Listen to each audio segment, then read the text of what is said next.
capítulo 14, mas não vamos ficar baseados somente em João 14. Nós vamos para Mateus, nós vamos para Apocalipse, nós vamos para Gênesis, vamos para um monte de passagens que vai nos ensinar e nos motivar a ter mais na volta de Jesus. Amém? Então, continuando aqui, antes de abrirem as Bíblias, abram suas Bíblias aí no João 14. Esses são os versos para memorizar, e antes da gente ler, gostaria de fazer uma oração com vocês. Deixem aberta a Bíblia e coloquem a mão aí no capítulo que nós vamos ler. João capítulo 14, versos de 20 anos. Encontraram? Amém, misericórdia? Amém? Amém? Amém? Oremos. Santo Deus, maravilhoso Pai, te agradecemos por mais uma vez estarmos aqui na tua casa, por mais uma vez estarmos aqui com nossos queridos amigos e irmãos, e por mais uma vez sentir a tua presença através do teu Santo Espírito. Fica conosco nesse momento. Abre, Senhor Deus, nossos ouvidos e olhos em nome de Jesus. Amém. Amém. Aqui fala, deixe suas Bíblias abertas, porque aqui fala o seguinte: diante desse estudo, eu descobri algo importante. Quando eu estava preparando essa mensagem, eu estava preparando também uma mensagem que o Tassi tinha me convidado para pregar lá no Baixa Grande.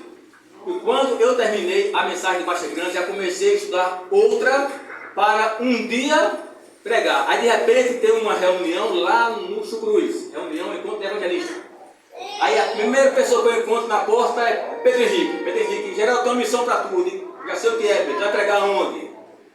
Rapaz, é porque amanhã vai ter um negócio de desbravador, um negócio de aventureiro. Eu digo, tu vai para onde? Eu quero saber para onde é que tu vai e onde é que eu vou. Porque quando tu me chama, alguma coisa acontece.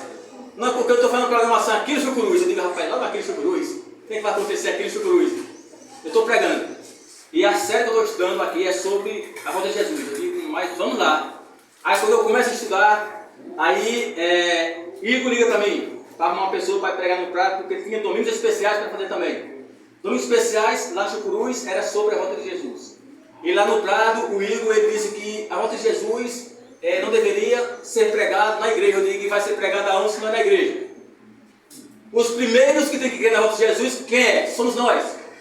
Depois vamos pregar para quem? Para os que não conhecem a volta de Jesus. Isso não é Geraldo, mas a gente já está de cabelo caído, de cabelo branco, escutando a volta de Jesus. Eu digo, eu já sei que eu estou lascado, porque meu cabelo é preto. Eu sei que eu não vou para o céu. A volta de Jesus, meus amigos e irmãos, tem que ser pregado onde é dentro da igreja. Porque como estava sendo aqui comentado aqui na lição da escola sabatina, muitos vão estar perdidos aonde? Dentro da igreja. Porque não estão crendo nas doutrinas da igreja e não estão crendo na volta de Jesus. Eu falei para ele, eu me batizei através de uma simples mensagem da volta de Jesus. Eu não ouvi a mensagem da volta de Jesus. Eu somente observei. Enquanto o irmão Nivaldo estava pregando para o meu irmão e para os demais que foram batizados, que hoje não estão na igreja, eu pedi para ser batizado através daquilo. Só não ouvi. Eu não tenho estudo bíblico, nunca tenho estudo bíblico para batizar. Eu ouvindo, eu disse, eu quero ser batizado, porque ele estava lá preenchendo ficha do pessoal para ser batizado. E nesse período eram 100 pessoas que iriam ser batizadas no antigo Hotel Acauã, onde eu trabalhei 3 anos. Disse, não, meu irmão Geraldo já fechou as inscrições. Eu digo, e aí é uma festa? Inscrição para ser batizado, eu nunca vi isso. O que está acontecendo, irmão Nivaldo? Eu quero ser batizado. Não, mas são 100. Eu digo, mas 100, mas não posso ser mais não, eu quero ser batizado. Se eu morrer, eu sou do inferno. Eu quero com ele. Se eu morrer, eu sou batizado. O Senhor é do inferno. Aí ele ficou rindo, não, o Senhor parece que é bem doido de juízo, menino. Eu quero ser batizado, e aí? Eu vou ver, eu digo, vai ver não. Eu quero ser batizado. E a festa é quando? Amanhã. Tá certo. Amanhã eu resolvo. Mas se eu morrer hoje, como é que vai ser a minha situação, irmão? Diga logo que você batizado. Preste essa ficha, homem. Ele disse, tá certo, amanhã eu virei aqui, você irá para Pitanga. Eu digo, mas o batismo não é no Acauã, por que vai botar para Pitanga? Ele, não, é porque lá já tem lá os 100 para ser batizado. Eu digo, tá certo. Eu vou ser batizado aonde? Na Pitanga. Eu digo, Pitanga. Tá certo, vamos lá. Desafio, chega lá, irmão Nivaldo. Irmão Nivaldo chega lá com um carro que parece que não dá nem para chegar lá. Era um Fusca velho que ele tinha. Não, era uma Brasília. Entra aí eu e meu irmão, alegre, nós vamos ser batizados. Mas passei batizado sem provação. Para chegar lá foi agonia. Meu amigo, o carro começou a estancar logo da ladeira do convento. E é ladeira, eu nunca vi carro parar na ladeira. Foi a primeira vez. Homem, bota esse negócio aí no ponto morto. Não, ele parece saber que era ponto morto, não, só era ponto vivo para ele. E estralando, eu digo, meu Deus do céu, vai chegar lá. Eu nervoso, querendo saber o que era ser batizado, querendo saber o que era. Eu estava suando. Aí depois eu comecei a suar mais, porque eu comecei a empurrar o carro numa ladeira. Eu nunca vi empurrar carro numa ladeira. Então o negócio é complicado, viu? Aí vai, chegou lá no posto, né? Agora foi que a gente empurrou mesmo. Para chegar na pitanga, foi nosso. E quando chegou na pitanga, para subir lá nesse cemitério, foi pior. Eu desiste, Ivan de vontade, tá não. Eu vou de pé. Não, vai, meu filho, você é meio aperreado, vai de pé. Eu não vou só não, mas meu irmão entrou, foi a pé. Nesse tempo a igreja estava sendo ainda construída. Tinha lá, parece que era o tanque, tinha pouca água, e não tinha reboco, tinha nada. Vamos bater aqui. Cadê o pastor, irmão de volta? Tem pastor não. Sou eu, pastor. Eu digo, o senhor, e por que está demorando tanto, amigo? O senhor, eu sou ordenário. Vamos lá, amigo. Eu só fiquei sossegado quando eu batizei. Mas eu saí d'água e ainda estava suando, e nunca vi a pessoa dentro d'água, fica está suando. Suando, um negócio frio, um negócio suave. Isso não aconteceu. Naquele momento, queridos, para muitos, aí quando sai daquela água ali, parece que há uma transformação. Por que a transformação? Porque, biblicamente falando, ali ficam sepultados os nossos pecados. E era aquilo que eu queria, eu tinha a maior vontade de conhecer, de saber o que era ser batizado. Eu fui batizado. E nesse momento, me parece que foi transformado. Porque quando eu saí, foi como foi a segunda vez aqui na Vila Nápoles. Eu não enxerguei nada na minha frente. Aí eu estou conversando e eu como se estivesse desmaiado, assim, assim, desacordado. O povo falando e eu sou um negócio de longe. Um barulho imenso, e eu não sabia o que era. E de repente, quando o irmão de volta chamou lá na frente, aí a ficha foi caindo e eu fui batizado. E as pessoas começaram a me conhecer. Eu estava como se fosse aéreo. Eles mais durante o batismo, durante a jornada espiritual que eu passei, foram provações. Foram provações impostas na minha vida. Agora foram coisas que vinham soando no ouvido para que viesse desistir. Não era da família, mas às vezes vinha das pessoas que diziam ser amigos e também de pensamentos maus, assim como foi comentado aqui na escola sabatina. Pessoas que falam coisa que não conhecem e às vezes você desanima. Mas, queridos, o pior não foi isso. O pior foi a questão, para ser falado aqui, a questão da lei de Deus. Quando eu falava da lei de Deus para as pessoas que não conheciam, as pessoas falavam, não, rapaz, isso não existe não. Tu vai passar fome, ou tu vai morrer, tu vai sofrer. Eu dizia, vou nada. Ao lado de Jesus Cristo, eu posso sofrer, não teria recompensa. O primeiro desafio que eu encontrei foi as pessoas que eu trabalhava. Cheguei para ele, a partir de amanhã, eu não trabalharei mais esse dia que você quer, sabe? Eu não comecei com a pessoa que eu trabalhava. Eu comecei a aprovação diante do juiz. A pessoa, você na frente do juiz, ele que não trabalha mais. Dona Elias me chamou, que eu tinha ido embora. Senhor Geraldo, mais respeito, Senhor Geraldo, por que foi que o senhor não trabalhou ontem? O sábado e o domingo, né? Eu só fui na segunda-feira lá. Excelentíssimo, bom dia. Eu não trabalhei e não vou trabalhar mais, porque eu agora sou adventista, certo dia. E não vou trabalhar, porque eu tenho agora uma doutrina a ser zelada e um Deus a ser pregado. E por ele ser de outra denominação, ele respeitou. Ele disse, mas por quê? Disse, não, porque o senhor com essa doutrina? Sim. A partir de tal dia eu não trabalharei mais. Por isso que eu não voltei mais. Ele só deixou aí roupa, arma, tudo isso, não. Eu fui porque o Espírito Santo me chamou. Minha família não sabia, o guarda não sabia, mas Deus sabia. Eu cheguei lá na Vila Nápoles, na segunda vez que eu me desviei, mais segunda vez, cheguei lá na Vila Nápoles, não tinha, era o irmão Bonifácio que já partiu dessa terra, e estava sempre para ser batizado. Eu também quero ser batizado, então me preparei lá com o Geraldo Rodrigues e entrei novamente no tanque, porque eu saí por causa dos desafios, por causa do sábado. Eu tinha que trabalhar porque minha mãe não tinha emprego, os irmãos não tinham emprego. E eu com 10 anos de idade comecei a trabalhar. Eu trabalhava em tudo. Era limpando o mato, era de servente, era de tudo. Então andava muito, Petrolina, Juazeiro, trabalhando em irrigação. Então lá não tinha dias de guarda. E por necessidade eu tive que me afastar. Então, aqui fala que o nosso Deus, Ele quando trabalha em nossa vida, Ele trabalha para sempre. Eu retornei. Quando eu retornei, a dose foi melhor do que a primeira, lá na Vila Nápoles. Quando eu saí do tanque batismal, dessa vez eu não cheguei a ver nada, mas eu cheguei a ver tudo branco, como se fosse essa parede. E o melhor, com pessoas cantando. Era como se fosse um sonho. Depois que parou a música, começou os desbravadores cantando sobre Jesus.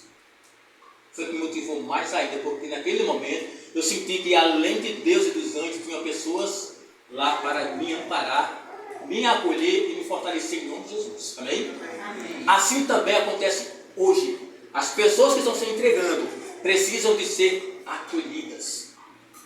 Ao contrário dessas pessoas que você falaram aqui agora, os 3 personagens bíblicos, eles não creram na volta de Jesus, mas teve um que creu, teve um que pregou, mas teve esse mesmo que pregou e que creu, ele passou por provações, agora fazendo com que aquelas pessoas de Jesus morressem e desistissem da fé.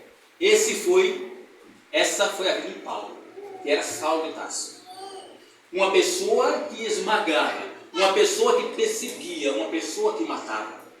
Ele teve que ficar cego para enxergar com o coração a salvação. Ele era uma pessoa pecadora e matadora e perseguidora. Mas isso aqui foi por pouco tempo. Porque em um certo momento, Deus enviou o Espírito para quebrantar o seu coração. Ele perguntou o que estava acontecendo. E veio uma grande voz e disse: você está me perseguindo por quê? E quem é você que está falando comigo? Eu sou aquele que tu me persegues. E foi naquele momento que ele foi transformado. Entra em tal canto, tu vai te encontrar com um tal homem, e esse homem vai ungir as mãos, e você será em espírito, em verdade, propagador da mensagem. E esse homem agora passou a sofrer em nome e por nome de Jesus. Sendo ele preso em cadeias, sendo ele preso em vários lugares, mas não desistiu, foi até a morte. E aqui fala o seguinte, deixem suas Bíblias abertas, vamos começar agora, porque aqui fala sobre a vida desse homem, Paulo. Festus e Agripa. Quem era Festus? Festus foi um grande homem que participou do grande julgamento de Paulo. Quem foi Agripa? Agripa representava naquele momento 2 reinos herodianos. Juntando os dois, eles pensavam que estava naquele momento amando a Deus, estavam fazendo a vontade de Deus, perseguindo o povo e mantendo a ordem nacional. Nunca vi a pessoa manter a ordem nacional matando o povo. Mas para eles era assim. Eu estou fazendo a vontade do meu Deus. O Deus dele não era o nosso Deus, Deus vivo. Deus ele não manda matar ninguém. Mas o Deus deles era assim. Para prevenir a nação, ele tinha que matar alguém. Só que o Festus tinha o coração mais maleável do que o de Agripa. Mas aqui fala que esses 2 homens, eles ouviram muito a palavra de Deus.